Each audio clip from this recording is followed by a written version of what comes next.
What's up, y'all? My name is Devontae, and I sacrificed my time so you don't have to. Now, I feel like I should put this video now, more importantly, because I feel like later on tonight is going to line up perfectly with what I'm saying right now. And I don't want that, I don't want people saying something like, oh, Devontae, you're bringing this up now? You're saying this right now? No, I've felt this way the entire week. Honestly, I felt this way the entire week, and I feel this is going to line up perfectly with tonight. And when I react to tonight, this is going to line up perfectly with when the ratings and the viewership numbers come out tomorrow, which I will talk about also tomorrow, because I'm very curious as to what the number's going to show. And because last week you had a bunch of people who were saying things like, oh, the basketball this, oh, the basketball that, yada, yada, yada, yada, yada. Okay, even if they are still in the 600,000s, I want to see if they improved drastically. And by drastically, dude, 750,000 should not be hard to get, even with the NBA being on. Like, bruh, like, the fact that we're even saying this right now, theoretically, one would say that 900,000 shouldn't be that hard to get. 800,000 shouldn't be that hard to get.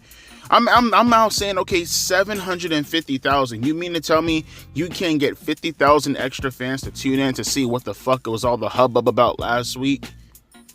If you can't do that, then, bro, how many more chances should we be giving the company? Personally speaking, for me, and yeah, I'm going to still review AEW Dynamite for the weeks going out, because that has more to do with my channel than it has to do with my own personal entertainment. And maybe in some instances, personal entertainment, depending on how bad it actually ends up being. But as far as I'm concerned, I don't see how they dig themselves out of this grave if they don't deliver tonight as far as the storyline is considered. You have to hit tonight.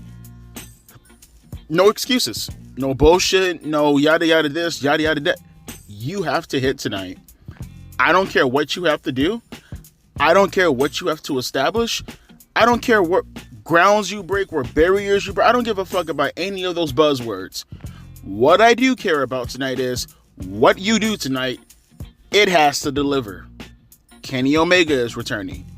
I will presume you're going to beat the shit out of Kenny Omega. Are you going to beat the shit out of Kenny Omega? To what extent are you going to do it? Is anybody going to come out? What is going to happen? Because what they're showing us right now at the moment, in my opinion, I find to be intriguing. As far as, okay, you have my attention. My eyes have reverted to the left in your direction. What are you going to do? It's not to say that it's good. People misinterpret that sometimes. It's not to say that, hey, this storyline is going to be the bee's knees. No, it's not. No. It's to say that you got my attention. You averted my redirect. You see my eyes? It's going in that direction. That's what you did. Now, how are you going to keep my eyes on that? Now, just kind of reverse back, just in case some of you guys don't know the lore of Dragon Ball Z when referring to AEW Dynamite. Last week, they had a segment where Jack Perry came out to the ring, cut a little bit of a promo. This is his first time back in 8 months or something like that. Tony Khan comes out to the ring, right? This is all stemming off of the whole all-in stuff with CM Punk, Jack Perry. You already know the fucking history of all this bullshit. Tony Khan gets in the ring. It looks like him and Jack Perry are going to embrace. It's a work. I mean, this is all a work, but that in specific was a work. He hit Tony Khan in the gut with a microphone, which Tony Khan sold like he was playing a video game of Street Fighter. I actually put a GIF out on that. I'm very proud of myself. I'm going to pat myself on the back right now. Hang on for a second. Gotta do it to ourselves sometimes, right? And that was not me patting my back. That was me doing something else. Do not ask questions. Afterwards, Tony Khan, he stayed laid out, dead, like he's selling a SmackDown 2 know-your-old video game. Ass is completely laid out. Make a chalk line around that boy. Then eventually the Young Bucks came in the ring along with Goku, and they pick him up. Tony Khan, that is. And it's like, are you okay? You okay? You okay? Remember that shit you said about CM Punk being better than us? And then they gave him a Tony Khan driver, which is a spike power driver. They used to call it the mouse driver. Who gives a shit? I don't give a fuck about any of the moves. I don't give a fuck necessarily about what the fuck happened that night. What I do care about is the follow-up. See, that in my opinion, in the end of the day, that's what's going to establish everything. It's the follow-up to all of this. You see, you had this shitty stable. They go by the name of the Undisputed Kingdom that you built up for months, right? You had Adam Cole. Warlow, for some reason, participating in another storyline that involves him being a bottom bitch. You have the, what the fuck are their names again? The Kingdom in themselves, Roddy, Roderick Strong, the guy who likes to send his daughter or son or whatever to go look at grown men strip in front of him. And what's the other guy's name is? Who cares? That's how much I care. Who cares? My point being is they spent months building up this stable. This is all stemming from the Devil storyline involving MJF. Obviously, they had to pivot because of all the injuries that were occurring, more particular with MJF and Adam Cole. And I understand that shit happens. I mean, you had to do your best in order to make up for the story. All well and good. Completely understand. Doesn't make up for the fact that the storyline was absolute garbaggio shit. Not because of the participants. I can get over the participants. I've seen professional wrestling have some of the most weirdest, most kookiest gimmicks placed upon wrestlers and wrestlers who don't fit the actual gimmick, and that guy is way too small, that guy is way too tall, all kind of fucking shapes, right? I've seen it all the time, right? It never came to the fact of me looking at the actual person in itself when you think about it as far as the conclusion of the story. It was all about the story in itself and the angle in itself, right? You can have a world-class fucking wrestler out there going out there and doing 450 splashes and super kicks and all that good old fucking IWC jack-off material shit. If they can't cut a promo, I don't give a fuck to see them. It's just that simple. I mean, maybe you and some of your friends out there may get off to other shit that I don't like to get off to. But if you are a world-class athlete and you can't cut a promo, I don't give a fuck about you, right? In the end of the day, that's at least how I carry myself. That's why when I play my universe mode, I make sure to go after people, not because they have really fun moves and stuff like that. Whenever I do my universe mode, I make sure to go after people who have special entrances within their promos, right? I make sure to go after people who have certain things in their entrance music or in their entrances in the cells that can kind of build up off of that, and I can kind of make that into a story in itself without having to rely on the cutscenes, right? That's why when I actually do stuff with superstars on universe mode, when talking about their promos, they have specific animation, maybe specific dialogue, stuff like that. I like to focus more on the things that make the superstars stand out rather than, oh, well, how cool is a DLC move, right? You know what I'm trying to say? All in all, that's why I feel professional wrestling should be focusing on not the moves, but what actually makes superstars stand out, just like I do in my universe mode. But with the Undisputed Kingdom, none of that really mattered in the end of the day. And really, that's how you look at AEW as a whole when it comes to the roster, where none of that really matters in the end of the day. They have their criteria, they have their specific indie-fed fantasy booking way of thinking and logic. I mean, CM Punk said it best, they're not looking to make money, they're looking to have 5-star matches. And hey, that's your criteria, that's you in the end of the day.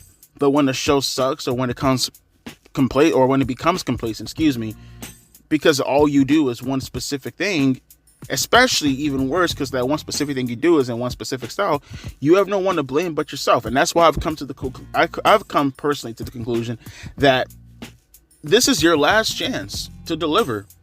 This is your last chance to do something with a story, make it look good, make it feel good, make it feel as worthwhile, make it feel as if when I actually tuned into the show, I had a legitimate reason to tune into the show. Not because, I want to see Jack Perry get his ass whooped by somebody, or I want to see Okada do some fucking clotheslines to somebody, or no. Follow up on the story, follow up on the narrative that, you put upon everybody last week, and let's see where this goes. There's a lot of superstars that you're sacrificing right now that I feel like you should be having them conducting rivalries with going forward. You got Swerve Strickland right there, right? One would come to the conclusion, considering that he's the world champion, that maybe you should start getting him involved with some of these stories, more particular with your biggest story, considering how you did him dirty last week by burying him underneath not only just them, but the IWGP World Championship. You should be doing everything in your power to include Swerve Strickland within this. That's what I would like to see personally, more so than even just the story in itself. Show me that you have a confidence in your world champion, not because it's specifically Swerve Strickland, but because there's a world championship around his shoulders. There's a world championship around his waist. And for whoever actually goes out of the way to win that belt one of these days, I want that belt to feel special. You know how you don't make that belt feel special? You don't make that belt feel special by not only burying them underneath, or burying him in particular underneath your other angles or your other company's angles. You also bury him by going out of your way to publicly make an embarrassment out of the company every which way, up, down, right up your asshole, every time someone looks around. Which means that what you're doing outside of the actual AEW promotion, when you're promoting yourself on NFL drafts and whatnot, and you're making a fucking fool out of yourself and the company in itself, that story is now trending when talking about AEW that week, which is coinciding with how much of an embarrassment you made yourself out to be in the ring when you sold the way you sold, which kind of makes the angle seem kind of goofy, which is why people have a problem with it. But then the angle itself, that takes precedent also over Jon Moxley in New Japan Pro Wrestling, which apparently takes precedent over Swerve Strickland. Like, you look at the priority list as far as what people are talking about when discussing AEW. You're a world champion. This is not something new. They've done this all the time. That's why I'm seeing people talk right now. Oh, they bury Swerve Strickland. I agree. They absolutely bury Swerve Strickland. But this is not a Swerve Strickland problem. This is a world heavyweight champion. I'm Tony Khan, and I feel that as long as you have the belt that's good enough to carry you through whatever program you happen to be carrying yourself through, now I need to focus on this and put priority on this. You don't need priority. You're a world champion. There's no need to nurture you. It's like looking at your children and saying to yourself that your firstborn is okay because now he's old enough to do whatever he wants. At least within the purview of, parental restrictions, obviously, right? Because he's 13 or 14 years old, he's allowed to stay home by himself, right? He could walk home from school, right? He could do certain things by himself that don't really need you there. But in the end of the day, he's still 13 and 14 years old. And as a parent, you still need to feed him. You still need to clothe him. You still need to make sure he took a shower. You still need to make sure he ate, right? Just because he's 13 and 14, he can look after himself a little bit easier compared to your middle child, for an example, doesn't mean you completely neglect the oldest because he's older and he can do more things by himself and go directly to your middle child and give them all the attention. That's how I feel that Tony Khan is treating not just Swerve Strickland, but just the World Heavyweight Championship as a whole. I gotta say, it's the least prestigious world champion I think I've ever seen in the mainstream wrestling company. I do not take the AEW World Championship seriously at all. There's a reason why, although I was happy that Swerve Strickland was able to win the World Championship, I never really thought about it in the sense of like, holy fuck, look at that, he's holding on to like such a prestige championship. Like when Jericho won the WWF Undisputed Championship belts for the first time in 2001 at Vengeance, I lost my fucking mind. Because what I told myself was, he beat not just Rock and Austin, he beat Rock and Austin for 2 World Championship belts. 2 World Championship belts that meant the world, that the guys, the top guys and the top angles held those belts. If it was so great that even a guy like Kurt Angle, who a year prior to winning the World Championship wasn't even in the company. Well, he was in the company, but he was in developmental. He wasn't on the main roster yet. And then he wins the belt the next year in October at No Mercy from The Rock, and he feels special. He feels like, holy fuck, that's a big fucking deal.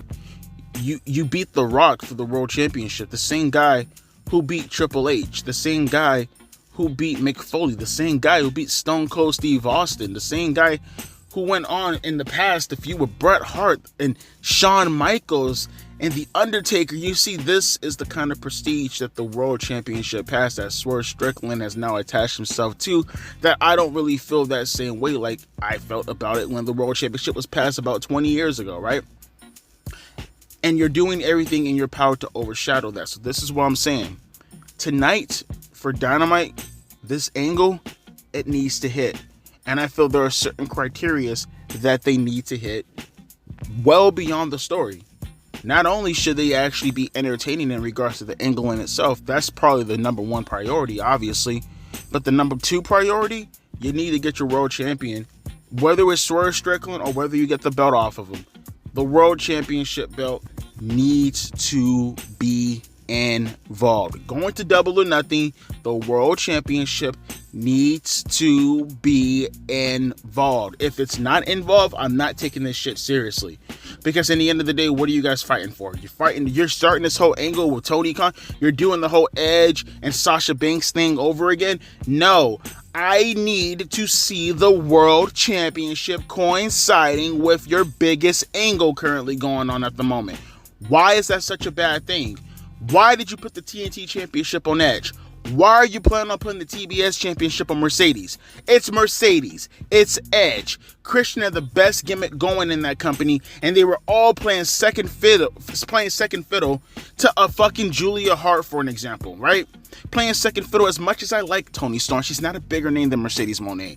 Playing second fiddle to Mercedes Moné. At the very least, you could have had them feud outright, right? You have Edge and Christian with probably the biggest feud going on currently at the moment, and you have them fighting over the TNT championship belt, right? Whereas you have Samoa Joe, and I like Joe, feuding with fucking Swerve Strickland and Hangman Adam Page over the world championship belt. Do you not see the inconsistency as far as the priorities are and concern to everything in regards to the booking strategy of AEW? Nothing makes sense at all, which is why I'm saying the number one priority for me is my entertainment in regards to how the story is going to play out, but you need to get the world championship entangled with whatever is going on in this angle, right? And more importantly, I feel like the third thing as far as priority is considered, but you can argue number one if you want to. That's why I'm saying more importantly, because although I said objectively number one should be the entertainment and number two should be Swerve Strickland, I do want things to be consistent. I want things to make sense. Why did Jack Perry hit Tony Khan in the gut? That needs to be explained tonight. Not just establishing the group in itself, not just telling us what is your agenda, not just telling us at the end of the day what is the end goal based off the agenda, because the agenda is your reasoning. The end goal is what you want. There are a bunch of things that need to be established tonight. And if you do not do any of that, I will call this a failure off rip, outright. Like I said, no one is saying this is a good angle so far. What I'm saying is I'm intrigued. What I'm saying is I want to see the direction of what you're going to go in, considering Double or Nothing is coming up at the moment. This is their last chance. I'm done giving all these chances. I've given way too many chances. I've given this company 5 years of fucking chances. After this point right here, I think I might go full on. You know what? Throw my hands up, wave the white towel, whatever fucking cliche you want to use. I'm with everybody else. Okay, LOL AEW. Like, I might just go full on TNA. Well, you guys don't know this, but I had a problem with TNA back in 2012 and 2013, where I just looked at them as a fucking meme company at a certain point. Like, at first, I used to be a huge TNA fan, 2005 to like maybe 2009-ish, maybe early 2010. No, 2009. I was a diehard TNA fan, and then I seen how much of a joke they became, and then by 2013, when he had Tito Ortiz and the fucking ninjas and shit like that, it just became a meme at a certain point. It was a fucking meme. And at this point, AEW, there's no saving them. If you can't get this angle right, there's no free agents. I see Tony Khan talk all the time, oh, free agent this, free agent that. There's no free agents I can think of right now that can pull you out of this obscurity. Who? Name me a name. Name me a name, please. I'm curious. Who the fuck can pull you out of this obscurity to make me want to give a shit about your company at the moment? Who's a plausible one? And you don't have anybody. Meaning you have to focus on your actual cultivated stars that you have at the moment. That you spend, as far as 3 of them are concerned, probably 2 digits in the millions. Bro, like I said, make it or break it, Tom. Deliver or deliver not. That doesn't make any sense. Shit or get off the fucking pot. That makes sense. You understand where I'm coming from. Only one way to find out, and we'll see later on tonight on this episode of Dynamite. Let me know your thoughts down in the comment section below, man. Like I said, I'm done. I've given this company way too many chances. This is their last chance. Either actually be a formidable wrestling company or be a meme in my eyes for the foreseeable future, and it's going to take a lot to make me not see that at all. I mean, Stone Cold Steve Austin level of superstardom, a lot to make me not want to see that going forward. We'll see tonight. As always, my name is Devontae, and I'll be catching you guys later. Deuces, P. Ice.